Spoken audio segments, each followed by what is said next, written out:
Wapendwa wasikilizaji wa Radio Okapi popote mnapopatikana, tunawasalimu na kuwatakia usikilivu mwema kwenye habari hizi kwa lugha bora na tukufu la Kiswahili. Kwanza mtasari wake.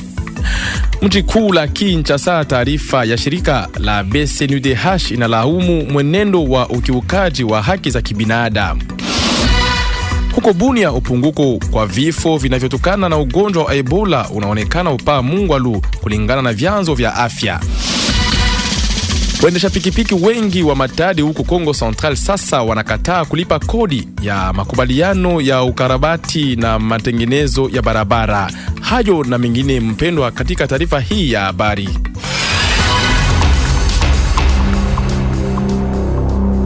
Mtangazaji ni mimi Benjamin Mudumbi. Amjambo tena wapendwa wasikilizaji. Kama nimemaliza kuyasema, kulingana na taarifa ya shirika la BCNUDH, zaidi ya matukio 1012 za ukiukaji wa haki za kibinadamu, ikiwa ni pamoja na matukio 59 ya ubakaji, yalihesabiwa katika mwezi wa 5 nchini Jamhuri ya Kidemokrasia ya Kongo. Ofisi wa Umoja wa Mataifa ya haki za kibinadamu yaonesha kuwa 80% ya ukiukaji huo umeripotiwa katika mkoa wa Ituri na katika mkoa miwili ya Kivu. Mikoa ya Kivu Kaskazini na Kivu Kusini na Ituri ni kutokana na mashambulizi ya ADF na waasi wa M23. Kuhusu ubakaji unatokana na usalama mdogo, ripoti hiyo inahesabu watu 59 ambao wengi wao ni wakina mama na wasichana wadogo. Katika ripoti yake ya hivi karibuni ya kila mwezi iliyofanyika hii siku ya 5, shirika la BCNUDH inafahamisha kuzorota kwa hali ya usalama ya kibinadamu katika eneo la kitaifa katika mwezi wa 5 mwaka tunao. Tujelekeze Kivu Kaskazini, wasiwasi mkubwa kisha mapigano makali kati ya wazalendo na AFC M23. Hii siku ya 5, makao makuu ya eneo la Masisi na maeneo ya jirani yameamka katika woga hii siku ya 5 asubuhi kisha usiku wa milio ya silaha nzito na nyepesi. Kulingana na vyanzo vya eneo hilo, mapigano yalianza tangu saa 5 za usiku kati ya wapigani wa wazalendo na waasi wa AFC M23. Hadi sasa hakuna ripoti yoyote kuhusu idadi ya waanga au matokeo kisha mapigano haya. Hata hivyo, vyanzo vya kibinadamu vinatambua kuwa shughuli zote zimesimama katika eneo hilo la Masisi. Tuko Kivu Kaskazini.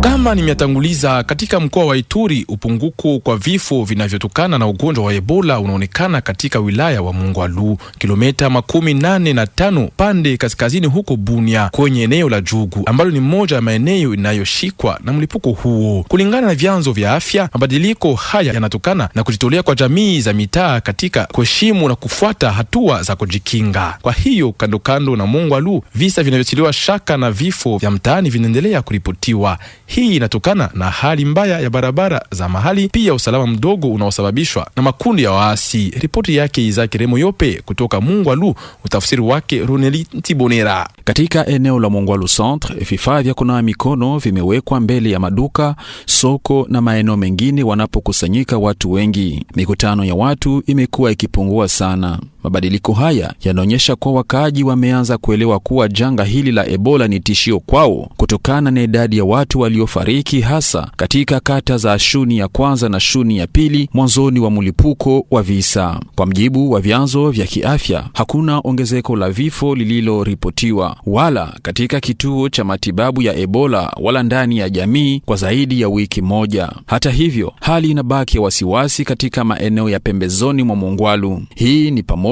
na eneo la afya la Damas ambako timu za kukabiliana na maradhi zinapata ugumu kufikia wananchi kutokana na hali mbaya ya barabara na upinzani wa baadhi ya wakaaji. Wasiwasi pia inaendelea katika kitongoji cha Sayo na vijiji jirani ambako uwepo wa makundi yenye silaha inazidisha ugumu wa shughuli za uhamasishaji na kukabiliana na janga. Hatua zinaendelea kuchukuliwa ili kualika makundi haya kushiriki katika juhudi za kupambana na Ebola. Tubaki mjini Bunia ambapo waziri mkuu wa Jamhuri ya Kidemokrasia ya Kongo Judith Suminwa Tuluka amewasili hii siku ya 5 mchana huko Mungwalu Mungwalu, kitovu cha mlipuko wa ugonjwa wa virusi ya Ebola huko Ituri. Alipowasili, waziri mkuu alitembelea kituo cha matibabu ya Ebola pamoja na hospitali kuu ya Mungwalu. Wakati wa ziara hiyo, kiongozi huo wa serikali alifanya mazungumzo na viongozi wa kisiasa, viongozi wa mahali, timu zilizowekwa kwa kupiganisha ugonjwa huo pamoja na washirika la kibinadamu. Matembezi haya yanalenga kujua namna gani mapambano kuhusu Ebola inafanywa ili kuimarisha namna na hatua zinazolenga kukomesha mlipuko huo wa ugonjwa. Mjini Kindu, mgomo wa madaktari mkoani Maniema. Wataalamu wa afya wanasimamia msimamo wao na wameamua kufunga hospitali kabisa bila kutoa hata huduma ndogo. Madaktari hawa wana nia ya kuendelea na mgomo huo mpaka serikali itakapojibu matakwa yao. Tangazo hili limetolewa na katibu wa muungano wa kitaifa wa madaktari Sinamed wa Maniema. Ilikuwa jana siku ya 4 mjini Kindu. Ripoti yake Florence Kizalunga. Katika hospitali hii kubwa ya mkoa yenye uwezo wa vitanda 240, ni mkurugenzi wa tiba na afisa mkuu wa tiba pekee ndio wanaowahudumia wagonjwa. Mkurugenzi wa tiba Daktari Famba Ramazani anaeleza masikitiko yake makubwa. Depuis mwezi ilianza,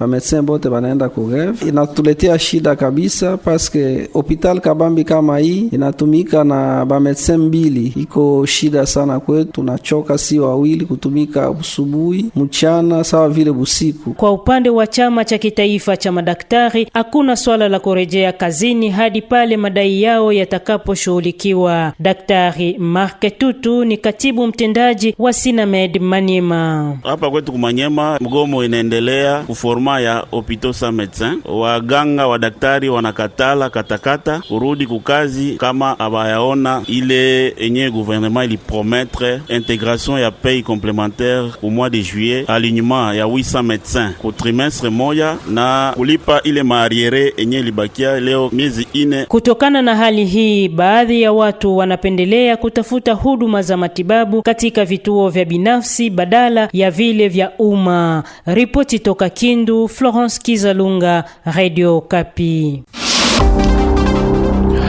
Huko Lubumbashi, kiongozi wa ofisi wa bunge la mkoa wa Olomami na mweka hazina wake wamejiuzulu kazini. Ulitangaza uamuzi huo siku ya 4 katika barua walizomwandikia kiongozi wa ofisi ya muda. Kama mmoja kati yao alitaja sababu zake binafsi, mwingine aligusia hitaji la kuwaweka vijana kwenye timu kwa ajili ya utendaji mzuri wa taasisi jimboni humo. Ikumbukwe kuwa wajumbe hawa wawili wa ofisi tayari walikuwa wakifuatiliwa tangu mwezi wa 5 uliopita. Mjini Matadi, hasira ya waendesha pikipiki kuhusu ulipaji wa kodi. Waendesha pikipiki wengi wa Matadi huko Kongo Central sasa wanakataa kulipa kodi ya makubaliano ya ukarabati na matengenezo ya barabara. Wanasema kwamba kufuatana na mchango huu ya franga za Kongo 100 unaokusanywa katika vituo mbalimbali vya pikipiki mjini, hakuna matokeo kamili. Kwa upande wake, mamlaka kuu ya mapato ya Kongo Central inakumbusha kwamba kodi hii ya lazima na inajaribu kuwatuliza na kuhakikisha madereva hao kuhusu matumizi yake. Mjini Mujimai, ukosefu wa majani ya muhogo unaonekana. Hii ni mboga inayopendwa sana na wakaaji wa mji huu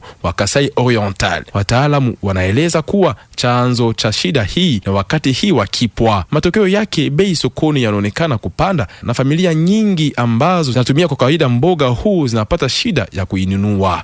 Mboga zingine kama lengalenga na shu zinapatikana kwa bei nzuri, lakini wakina mama wengi wana mashaka wakiamini kwamba mboga hizo zinalimwa kwa kutumiwa mboleo ya kukomalisha mimea. Ripoti ya Esther Ndalafina, utafsiri wake Jeremy Baraka. Katika soko kuu ya Sombe ambayo hupatikana kwa wingi siku hizi zote, imekosekana wakati huu wa kipwa. Mchuuzi mmoja amesema ya kwamba kwa sasa wanalazimika kutembea wakati mrefu ili waweze kupata sombe, na wenyeji shamba wanapandisha bei. Zamani sombe ambayo walikuwa wakinunua kwa 500 kwa leo ni 1000. Hata restora nyingi zinakuwa zikiguswa na ukosefu huo kwa familia zenye watoto wengi. Hali imekuwa tatizo kubwa. Kutokana na hali hiyo, hiyo, watu wanaokula sombe wameanza kula zaidi lengalenga, chou-fleur ambazo zinapatikana siku hizi kwa wingi na kwa bei nzuri. Ijapokuwa hiyo, wamama wanapiga yowe kwa sababu ya mboga hizo mara nyingi ambazo zinakuwa zikilimwa kutumia mbolea ya kisasa, jambo linalowatia wasiwasi hasa kuhusu usalama wa afya zao. Familia nyingi zinakuwa zikisema kuwa sombe bado ni chakula muhimu sana katika maisha yao ya kila siku, kwani sombe hizo huliwa pamoja na ugali wa mhogo, wali, ndizi na kupiga hata mhogo, na hiyo inakuwa ikisaidia ili maisha yao yaweze kuendelea na watoto waweze kushiba.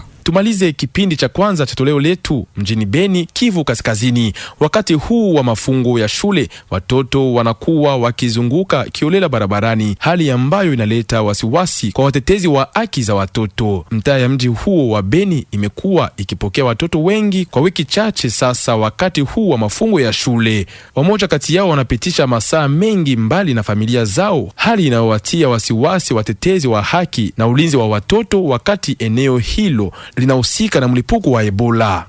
Ripoti yake Martial Papi Mukeba, usomi wake Jeremy Baraka. Watoto wanacheza na kuweza kuzunguka au kukaa sehemu kubwa ya siku katika maeneo ya umma ama endroit public mjini Beni. Wakati huu wa likizo ya shule, idadi ya watoto hao wanaotembea hasa mtihani bila wazazi na walezi wao inazidi kuongezeka kina leo. Hali hii imeweza kuwatia wasiwasi wazazi wengi, kama mzazi huyu anavyoeleza, namnukuu: tunaona watoto wengi wa umri tofauti wanamaliza siku mzima nje, hawana hata wale ambao wanakuwa wakiwasindikiza. Wakati mwingine hawajui wanakokwenda wala wanakotoka hata wanachokifanya. Hali hii inaweza kuwaweka kwenye hatari mbalimbali. Wazazi wanapaswa kuwafuatilia hasa watoto wao na kuweza kuwalea vizuri zaidi wakati huu wa likizo, anamalizia kusema. Kwa upande wake Joel Kavuya, mlezi mkuu wa bunge la watoto Beni Butembo Lubero, anasema hali hii inahitaji umakini mkubwa zaidi. Likizo ya shule itaendelea hadi mwisho wa mwezi wa 8, huku wazazi wakihimizwa kuweza kuwalea watoto kwa umakini watoto hawa ili kuweza kuepukana na mambo mabaya ambayo yanaweza kuwapata hasa wakati huu wa mafungo. Wapendwa wasikilizaji, mubaki nasi kwenye kipindi cha pili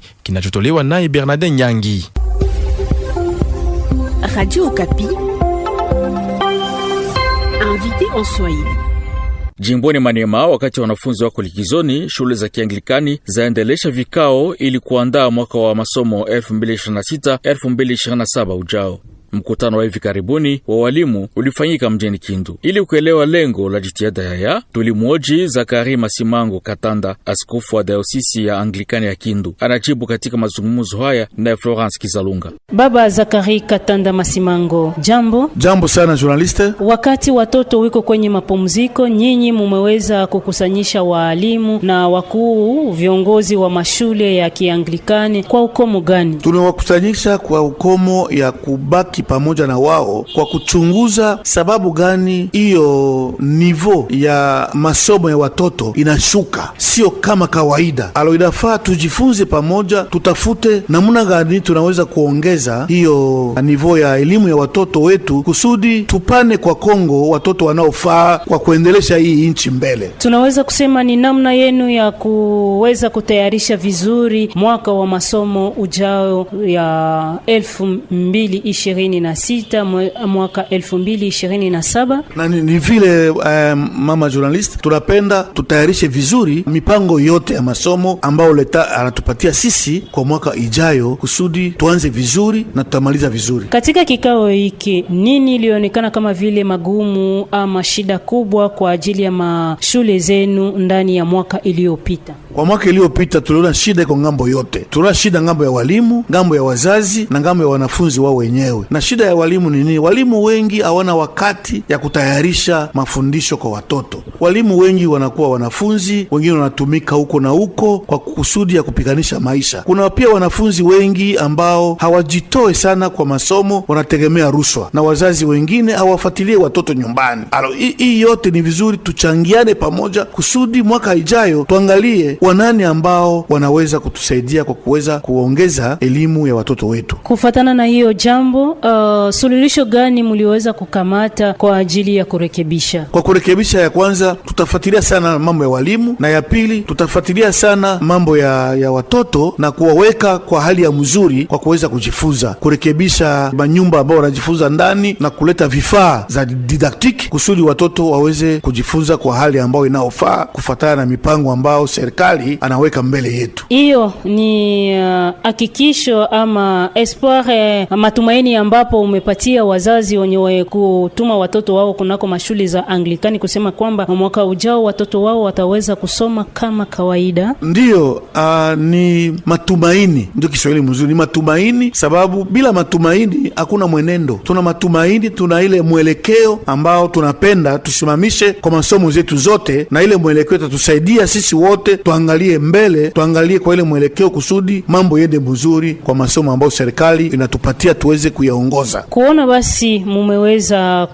kushirikisha walimu katika kikao hiki na mumeweza kunyanyua elimu yao, nini mnapendelea walimu wafanye katika mwaka ujao ambapo itaanzia hapa kunako Septemba ijao? Tunapenda kwanza walimu waheshimu mipango ya serikali ambao iko mikononi mwao. Programu ya masomo iko wazi, waimalize, waifundishe vizuri, wasikilize mashauri ya wainspekta na ya wazazi na hata ya kanisa. Na kwa ngambo ya sisi kanisa tutajitahidi sana kuwasindikiza walimu kiroho na pia kuwasaidia kuameliore namna ya maisha yao. Tunafikiria kwamba mliweza pia kuzungumzia kuhusu miundombinu, yani mabatiment, equipement ya mashule zenu. Ndiyo, kwa mwaka uliopita tumejenga masomo nyingi sana, karibu 7 ya msingi na ya sekondari, na tumetia vitabu, na hapa nyuma tumewaletea njia mpya ya kujifunza kwa kutumia internet, kwa kwenda kwa site ile ya departement yetu ya masomo kutafuta vifaa mbalimbali ambao serikali imetayarisha kusudi walimu watumikishe kwa kuweza kurenforcer namna yao ya kufundisha. Sasa wakati unaposema kwamba mashule za Anglikani hawezi kuwa kama vile ya lala, mahali ambapo wanafunzi waliofukuziwa mahali nyingine wanakuja huku kwenu, nyinyi mtafanya nini? Ndio, sisi kabisa kweli tutafanya mkazo juu ya mambo ya inscription. Tutachunguza sana mambo ya inscription. Haiko tu afere ya prefet, directeur na balimu na baparara. Si kanisa tutaingia pia ndani. Tutaingiza system ya kufanya concours. Tuyue niveau ya watoto watopokea kwa namna gani. Sababu najua kama ufanye concours utapokea n'importe qui, na ndio naita mambo ya rushwa kuandikisha watu. Hata biko 5 au 6 tutafanya concours. Tuyue biko na niveau gani kusudi bapokee, tuyue kwanza banahitaji nini hawa watoto biko hapa hivi. Zakari Katanda Masimango, shukrani. Asante sana mama journalist.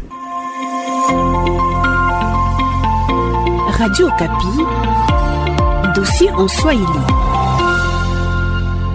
Kupitia hiyo mpango wa msako zidi ya kuenea kwa virusi vya Ebola, viongozi wa jamii na wahudumu wa masishaji katika mji wa Beni waendelesha juhudi za kuelimisha umma kuhusu kuzingatia hatua za kujikinga. Waliofaidika na mafunzo haya kadhalika wahimizwa kusambaza taarifa hizo ndani ya jamii zao ili kuhakikisha ushiriki kamili wa umma katika kuzuia ugonjwa huo kuenea. Ripoti yake Marke Marofimbo. Waliofunzwa kuhusu kipi kujikinga na janga la Ebola walisema kupata tena ujuzi nyingine. Neema Kaambu ni mmoja wao. Nilishika mafundisho leo eke tunapasha comprendre que maladie iko deja hapa. Tuache kudute parce que c'est une maladie qui est réelle. Haiko Ebola kope gisi batu wanazoea kusema. Ndabambia ke baendelee kujiproteger parce que magonjwa iko deja.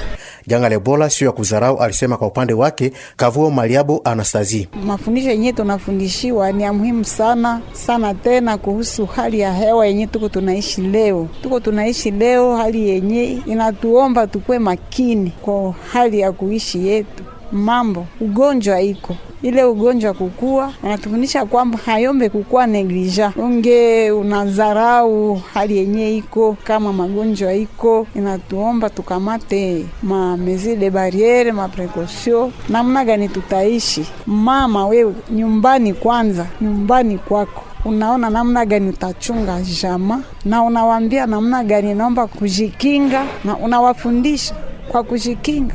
Ya kwanza inaomba tu nawe kwanza mikono saa yote, unawe fasi yote kwenye mtoto anachezea, unakontrole mtoto unacheza anatoka kule, mwambie anawe mikono. Mgeni anapoingia ndani ya parcel anawe mikono, na ile na tubidi tutayarishe begeti ya kukwana na wishana pale kumbele ya mlango.